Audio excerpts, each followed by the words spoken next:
Dear student, welcome back to my YouTube channel technical education. Student कैसे हैं आप? I hope सब अच्छे होंगे। आज मैं आपके लिए त्रिकोणमिति का बहुत ही ज़्यादा इम्पोर्टेंट सवाल लेकर आया हूं।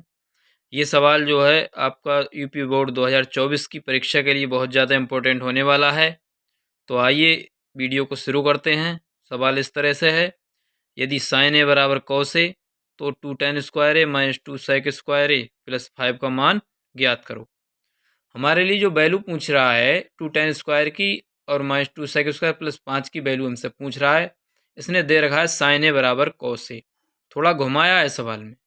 आपको सीधे सीधे अगर दे देता कि tan ए बराबर इतना है तो आप बड़े आसानी से निकाल देते। कोई बात नहीं, हम इसको यूज करेंगे। साइन ए बराबर कॉस ए को जब यूज करते हैं हम, तो क्या होता है, कॉस ए के लिए हम बटे में ले आते हैं इधर, क्योंकि पक्षांतर का रूल आप जानते ही हो।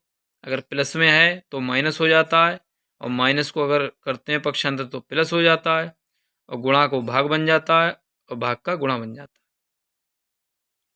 तो कौसे को हम साइन के बटे में लेकर आए तो बराबर इधर रह गया 1।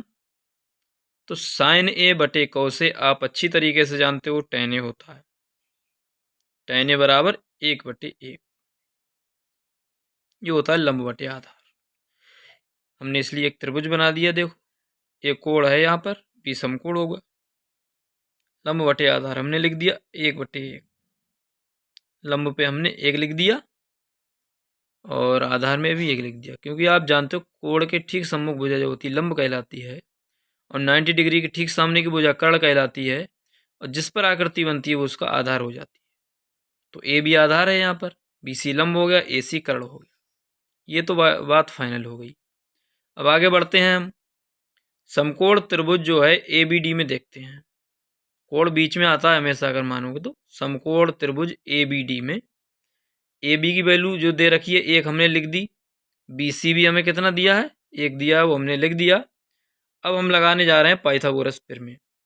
त्रिकोणमिति में आप जानते हो अगर दो भुजाएं ज्ञात हो तो तीसरी भुजा आपके लिए पाइथागोरस थ्योरम से मिल जाएगी।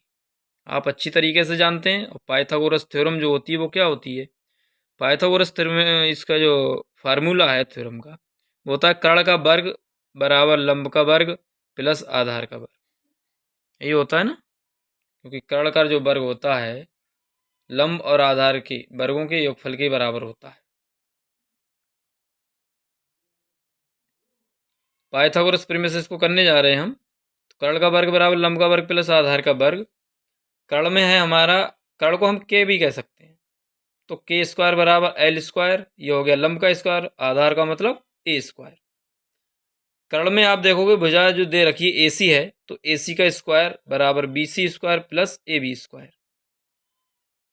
हमने वैल्यू रख दी सब, BC की जगह पर भी 1 था और AB की जगह पर भी 1 था, तो 1 का स्क्वायर प्लस 1 का स्क्वायर।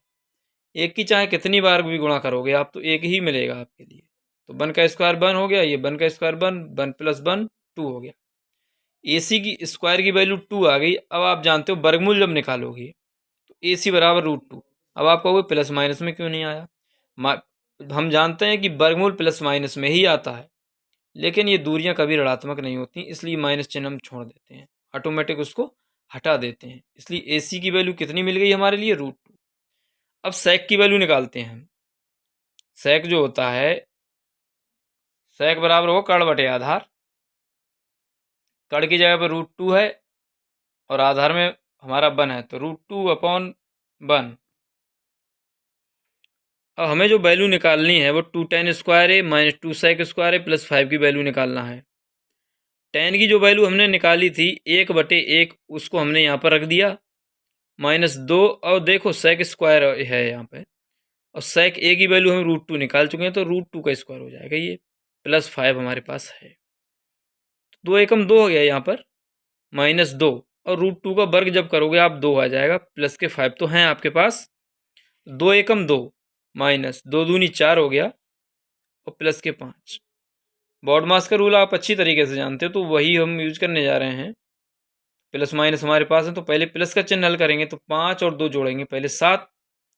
अब 7 में से 4 हम यहाँ से घटाने जा रहे हैं। 7 में से 4 जब यहाँ से चला जाएगा 3 मिलेगा आपको।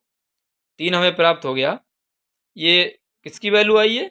2 tan² ए माइनस 2 sec² ए प्लस 5 की। देखिए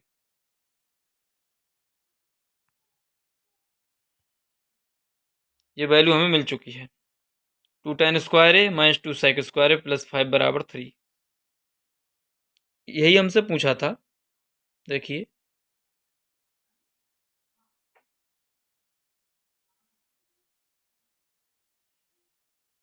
2 tan स्क्वायर ए माइनस 2 sec स्क्वायर प्लस 5 बराबर 3 आ गया। यही आंसर होगा, फाइनल आंसर हो गया। त्रिकोणमिति आप जान रहे हो अच्छे खासे नंबर में आ रही है, इसलिए त्रिकोणमिति और जितनी भी अभ्यासी गणित की हैं उसमें अच्छा कंट्रोल रखें। और इम्पोर्टेंट सवाल मैं आपको बताता जा रहा हूँ, आप वीडियो देख लें। अगर हमारे चैनल पर आप नए हैं तो चैनल को सब्सक्राइब कर लें और वीडियो को लाइक और शेयर कर दें, जिससे सबसे पहले नोटिफिकेशन आप तक पहुँचती रहे जो हम वीडियो बनाएं उसकी।